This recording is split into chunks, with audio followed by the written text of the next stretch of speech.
You're listening to Hooked on Startups, where every week you'll hear from some of the most talented, inspiring, and successful entrepreneurs who share their real-life stories, how they overcame challenges and failures, and how they mastered success.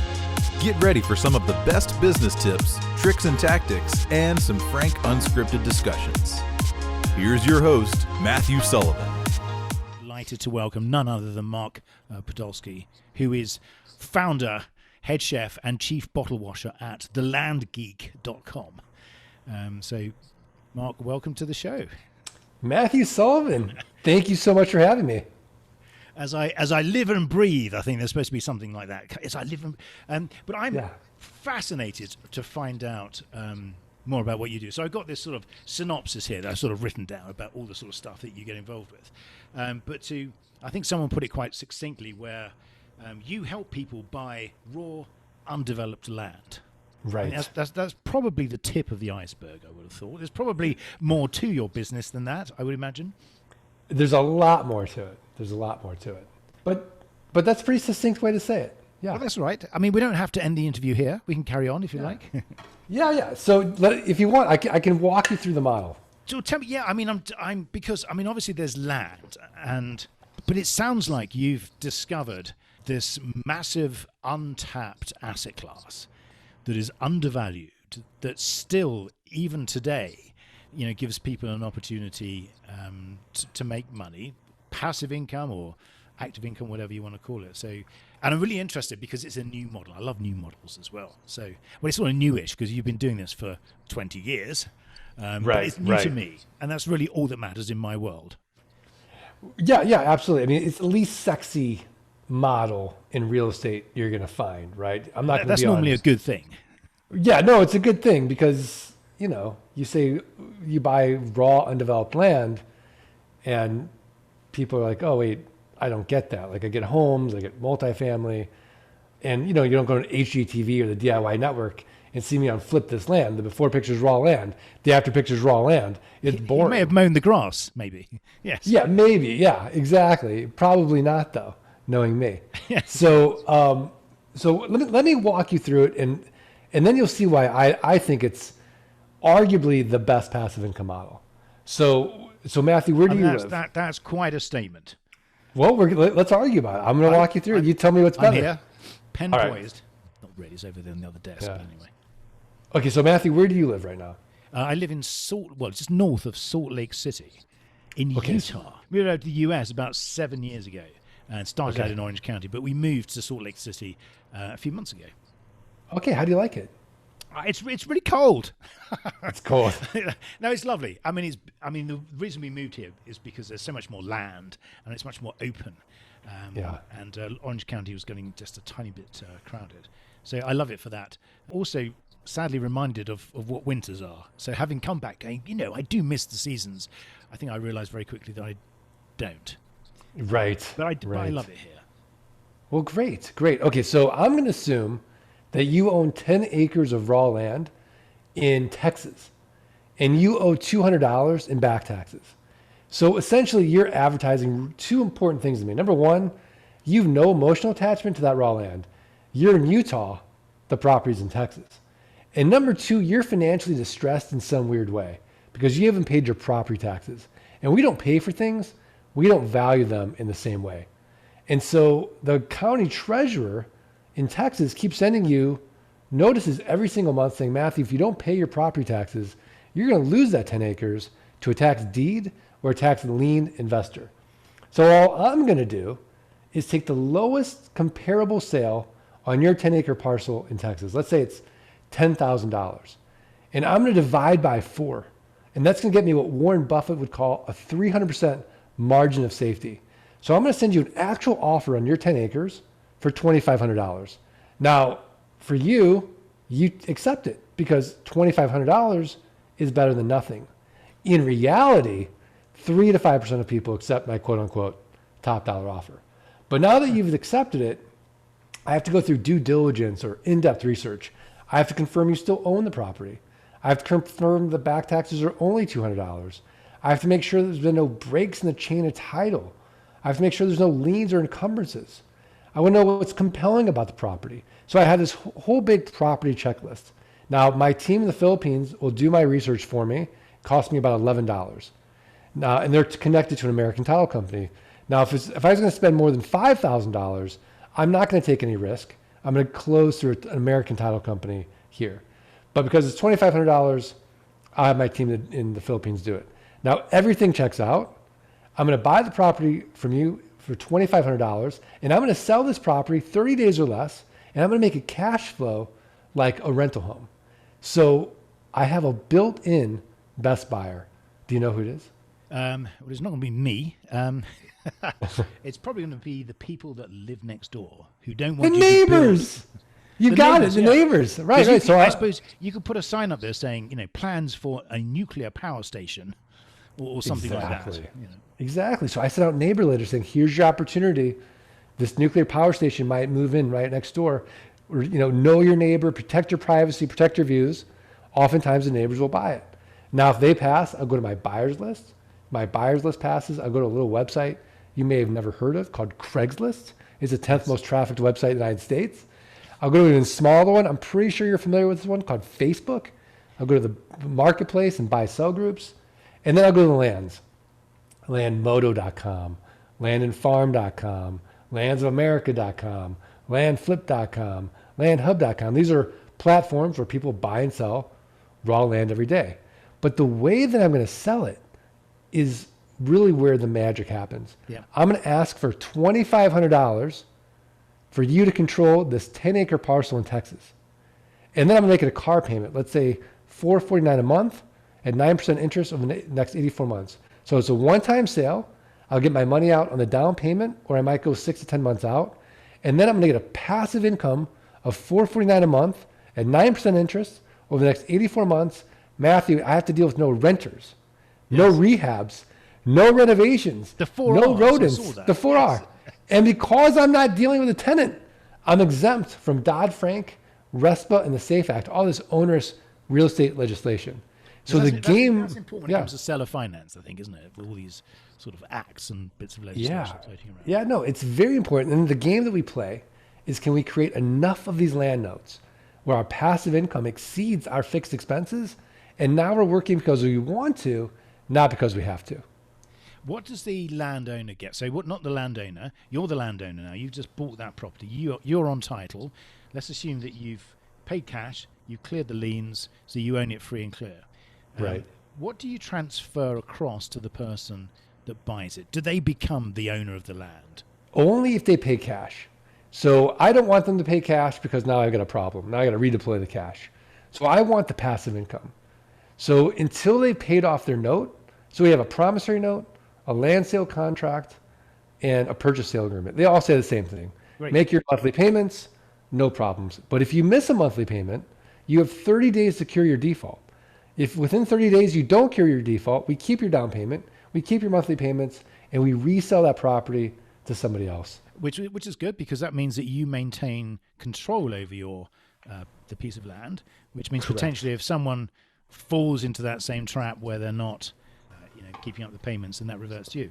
I mean, this is fascinating because some of the tiny bit of research that I did, if you look at some of these parcels, when you mention $2,500 for an acre plot, there are some plots that sell for less than that, far less than that.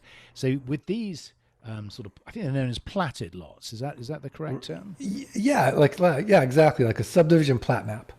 So in other words, you've got effectively a square. You've got like your equivalent of a square foot on the moon. So in other words, it's in the middle of nowhere, but it's very valuable to people around it. But to anyone else, because you may not be able to build on it, or you may not be able to, do much with it. It doesn't seem to have a great deal of value. So you can, with very little capital, buy yourself some not, insignificant amounts of land. Correct.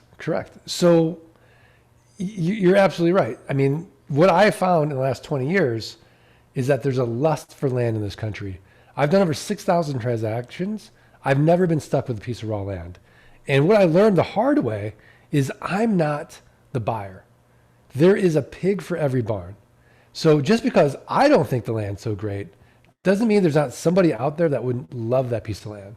Do you find that there's been an increase in demand for these pieces of land because of COVID? I'm just curious, because I would have thought as these group of people known as preppers, is that, people that are buying land to escape from, whatever they want to escape from.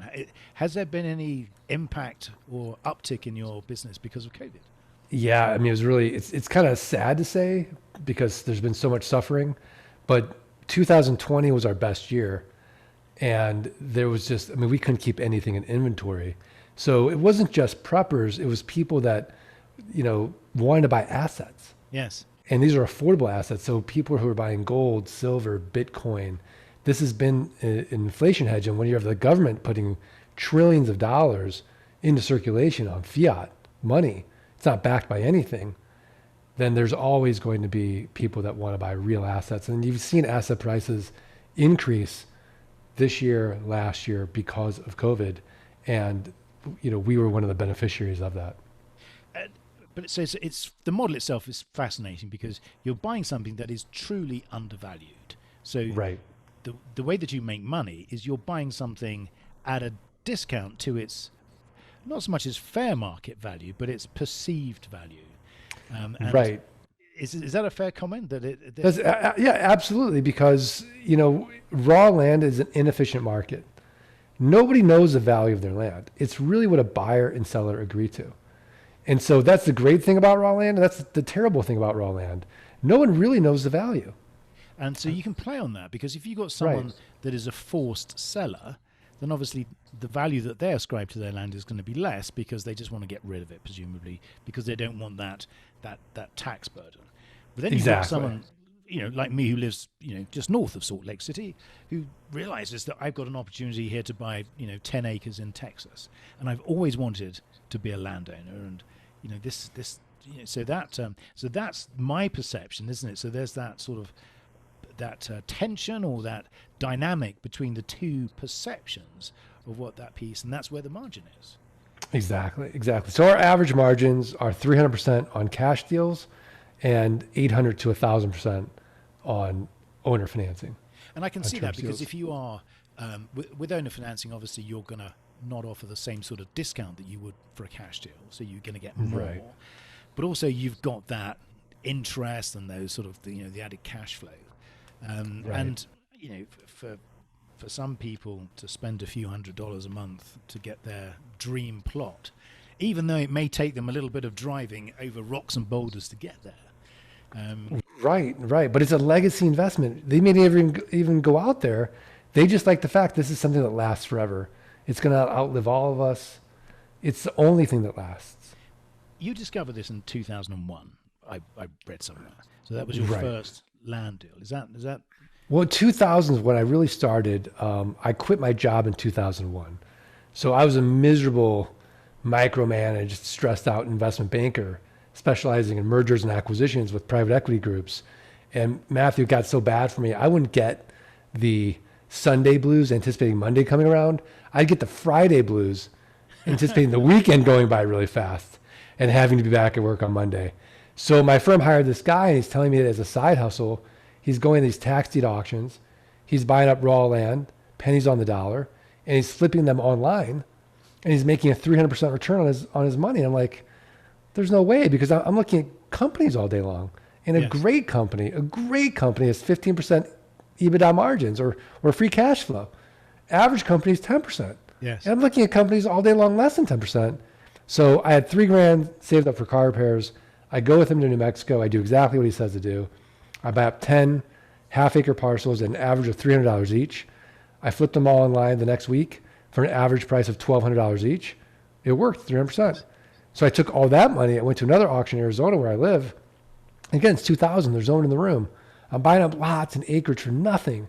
And over the next 6 months, I sold all that land, and I made over $90,000 cash. And I go to my wife. I go, honey, I'm going to quit my job, become a full-time land investor. She's pregnant. Yeah. She's like, Good timing, absolutely. yes. Yeah. She's like, absolutely not. No stress. Don't worry. She'll get yeah. it. Don't worry. It's fine. It's probably twins as well. Yeah. Yeah, exactly. So I said, okay. So it took me about 18 months for the land investing income to exceed the investment banking income. And then I quit, and I've been doing it full-time ever since. And that's great because you also have a a way to explain how this works. So tell me a bit about, is it the flight school or is it the programs that you run? So you've obviously sort of taken the next step. So rather than just dealing as a principal, you're now bringing other people in because there's probably quite a lot of land in the United States.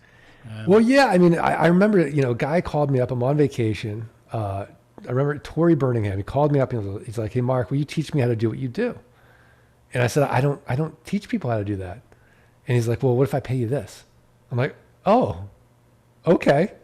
So I taught him the business, and then he did really, really well. And I go to my wife and I said, I'm going to start teaching people what I do because this is really gratifying for me. Like I'm changing this guy's life.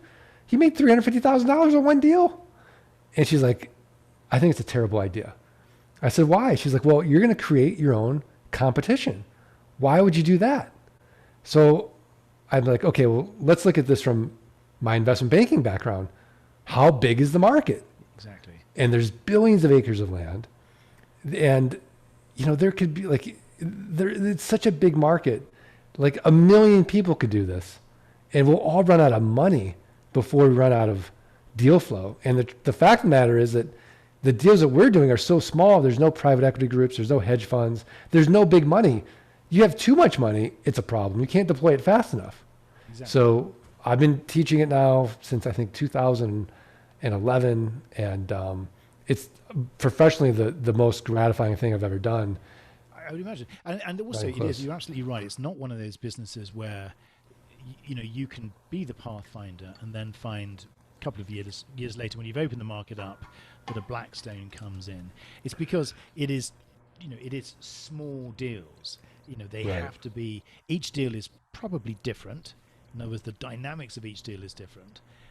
Each city is different, each land auction or each, title auction that you go through. So do you help people through not just finding the land, but the whole process of dealing with tax liens and land auctions? And how do you get someone started?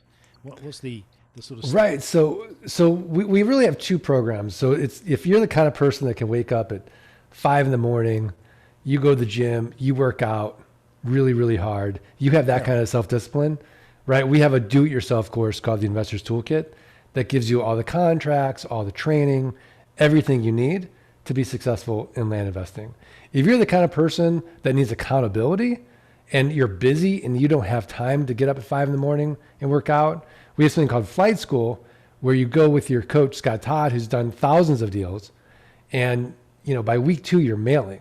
So he forces you in the group to do this together. Everyone's accountable to each other because we did the math and there's like a 3% success rate on these do-it-yourself courses, a 97% success rate on group coaching because you have to do it.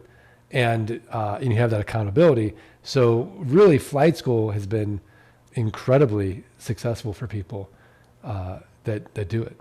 And what are the biggest challenges? So, you're going through the process. There's the acquisition of the assets or the finding the land parcels.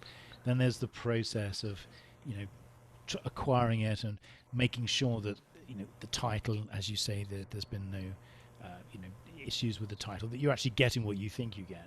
And then what are the sort of challenges in selling? So for someone that wants to be a real estate investor, this sounds to me like they need to be quite good at a number of things. They've got to be quite driven. So this is a business. It's not just a...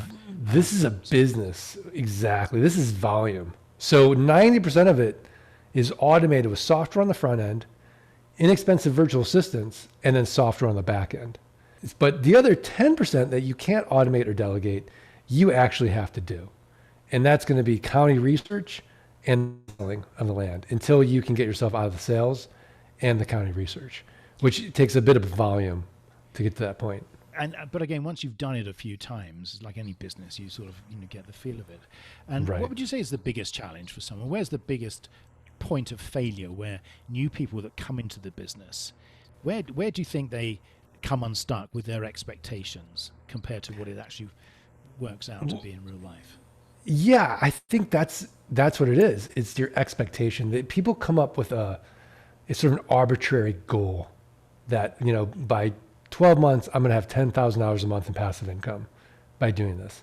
And if they're at $5,000 a month, it takes the wind out of their sails and they're not happy about it. So the people that I see that do really well in this business have beginner's mind. They have no expectations. So I'd say that they're impatient with their actions, but they're patient with the results. And then they have something I call grit, right? Like in business, you're going to get knocked down. Do you love business enough? Is your why big enough that you're going to get back up? So if you combine a really strong purpose with this attitude of, I'm just going to follow this recipe and I'm going to, do the action steps necessary, but I'm also going to realize like this is a market. Like there's certain things I can't control. Those people do really, really well. They work the business joyfully. Where the other people that have to make it work in next 90 days, I've got to do this, and they don't have much frustration tolerance, those people need a lot more hand-holding.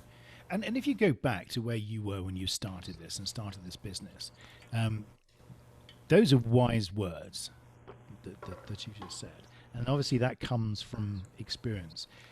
Is a lot of that your own experience in terms of going from an investment banking position where a lot of the stuff that happened kind of happened behind the scenes, to finding yourself where you're self-employed, you're trying to build a business? What sort of learning process did you go through? I know this is a question we all love to ask, but yeah. So I wrote all about this in my book Dirt Rich, and it talks about my story and the process. But I in a weird way I got unlucky, because when I first started land investing from 2001 to 2008, any monkey could have made money in real estate, and I was that dumb monkey. So now 2008 comes around, we have the Great Recession, and I had Parkinson's law of money. So the more money I made, the more money I spent. Yeah. So I had to get the big house, I had the big cars, the big vacations. My wife didn't work. We have 3 kids. So I had to have a nanny, I had to have a housekeeper. I created all this big overhead. Yeah. And then like one day in 2010, 50% of my income went away. Like we lost 50% of our notes. And I had all this overhead. So that was really, when I realized the ego kick in the head, and I realized what was really important to me in life, like all that stuff didn't really make me happy. So once I whittled all that down, and, got a mentor, yes, and really started taking it seriously, that's when things really kind of came back. And by 2012, I was back. It's funny because, a lot of success is, I think you mentioned this on some of your information on your website, it's all about attitude. And I don't want to be one of these sort of podcasts that just goes into this crazy pseudoscience. Right. But it is, in my view, if you have a business, as you say, you talk about grit, or, what is the expression? Success is 99% perspiration, 1% inspiration. I mean, that is right. I think that's true, and that's what you're saying. And do you see a lot of people coming through your courses where you can spot, the people that are going to be successful and the people that aren't? I can't spot it. We try. We do applications. We ask them what their purpose is, their why. I have a lot of grit, but I went out the other day and I was playing golf with my son, and I'm a beginner golfer, and he's going out and he's duffing the ball and he's having a great time. He's laughing, he's smiling, he's loving it. He doesn't care if he hits it well or doesn't hit it well. And you're throwing your clubs in the water. Yes. I'm getting frustrated. I'm getting angry. I'm like, why do people do this? Yeah. Right? And there's no joy. And in my head, I think I should be able to hit the golf ball. I have no business thinking this. Yes. But because I've been successful in other places in my life, I think, oh, well, how hard can golf be? But it's really hard when you're a beginner. And so, I saw this in myself, and I saw how I was ruining my own time.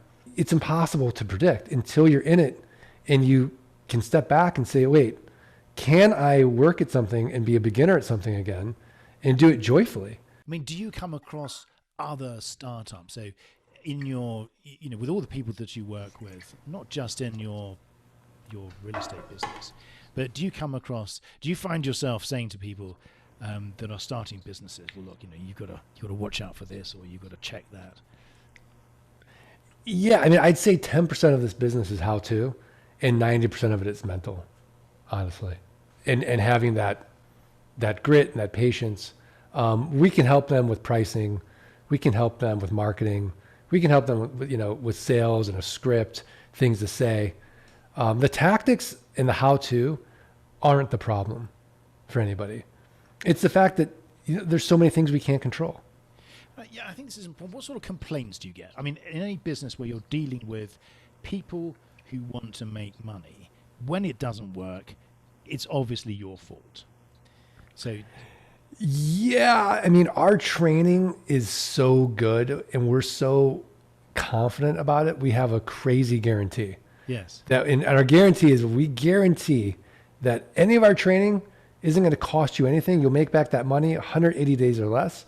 Just show us your work. Yes. You do the work. You follow the recipe. We've got skin in the game just like you. I've never had to give anybody a refund And because I think that's the market is just that strong. But Yes. you have to stay with it. You have to do it. If you just continue to follow the steps, you can't lose. Yes. It's the people that get frustrated to go another podcast. They're like, this is too hard. Screw it. ATM investing. That's what we see is shiny object syndrome. Yeah, is more common. There is a lot of that because, again, with any formula, it only works, as you say, if you apply an enormous amount of energy. I think is it the sort of second law of thermodynamics, and there's a law of entropy, where unless you put a certain amount of energy into any state, it always it naturally falls into chaos.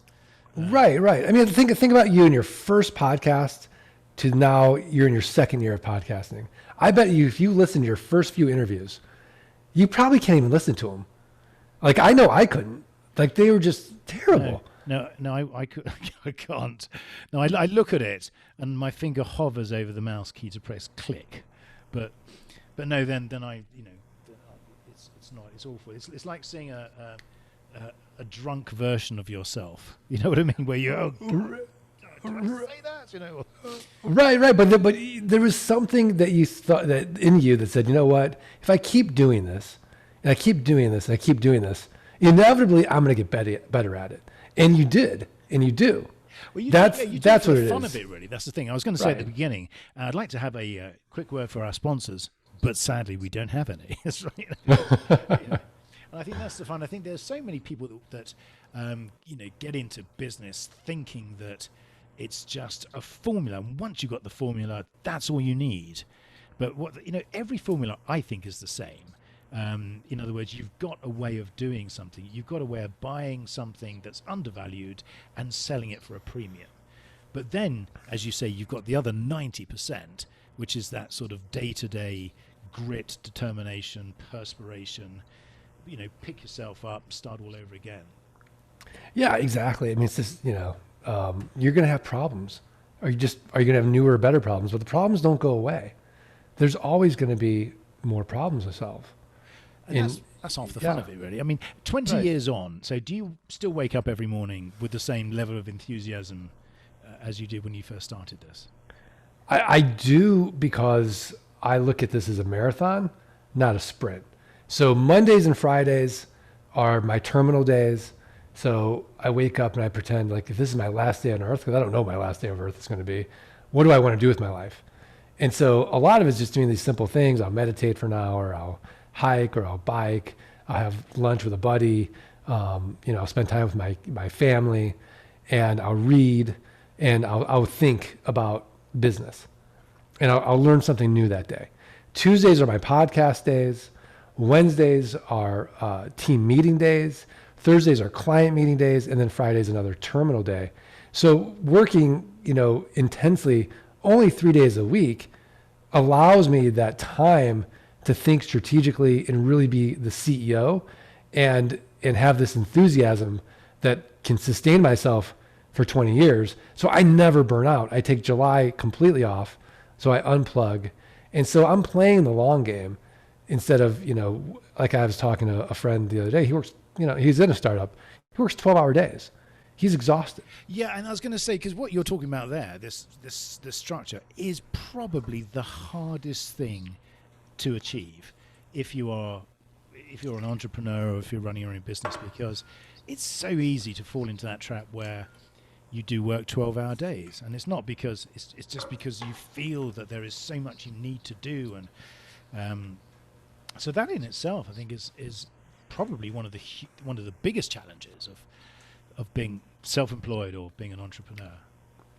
No, I agree. I mean, I think there's this, this sort of Puritan work ethic, right? You work as hard as you can for as long as you can, and you'll get paid for it. Not necessarily. The corner grocer is working really, really hard, probably just as hard, if not harder than Elon Musk. One of them's a billionaire, though. So a lot of it is, are you in the right space even? Yes. Okay, I'm going to bet here something that you didn't do this from the beginning. So at the beginning, you were unless you're going to prove me wrong and make me feel humbled that you did this. Because I think at the beginning, when you're building a business and you've got other people that you're accountable to. For example, you may have investors or people that you're working with on the program. There is that drive. Was there a burnout point? That's my question. So was there an inflection point where you went, oh my God, unless I stop or change something, I'm going to end up 6 feet under very soon? I don't recall that. I think I learned that lesson very early in life from my dad, because my dad was a workaholic.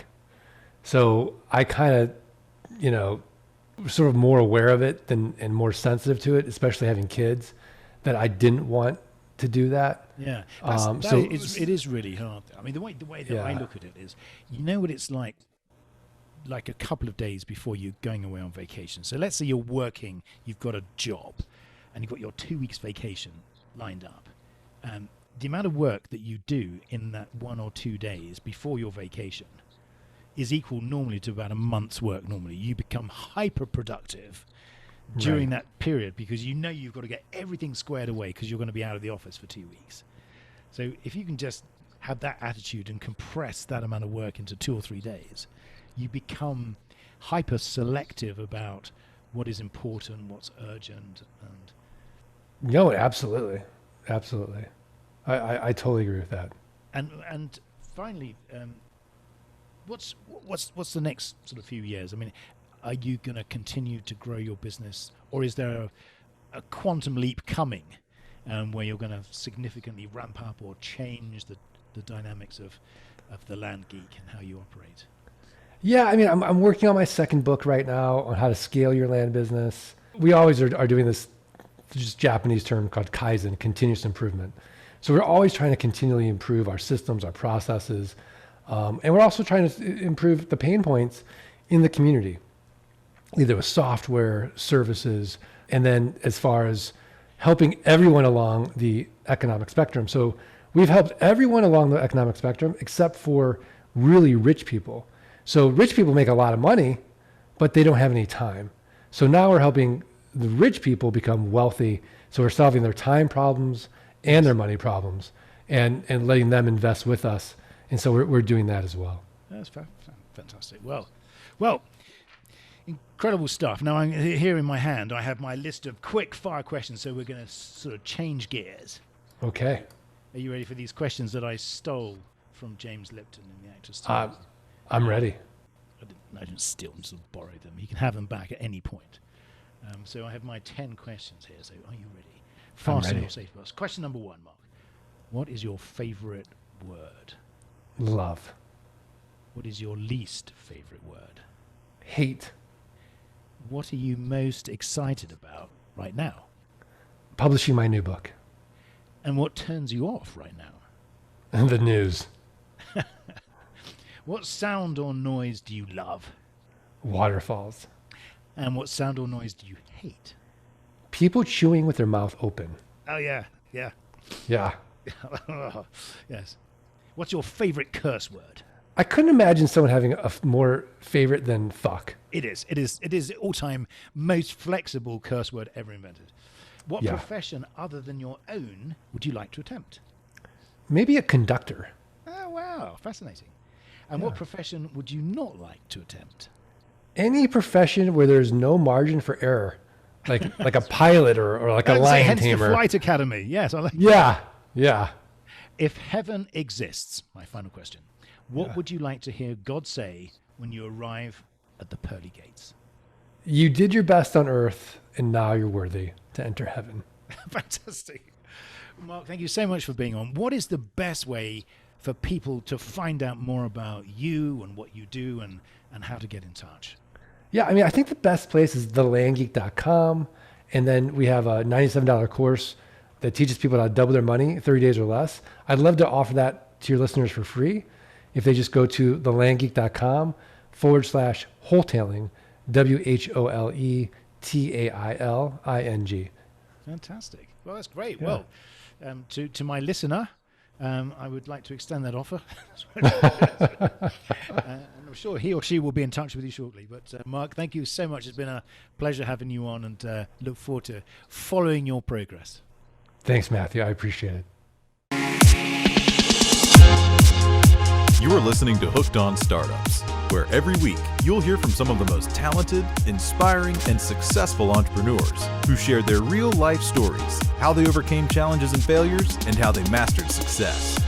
Get ready for some of the best business tips, tricks and tactics, and some frank, unscripted discussions. Here's your host, Matthew Sullivan.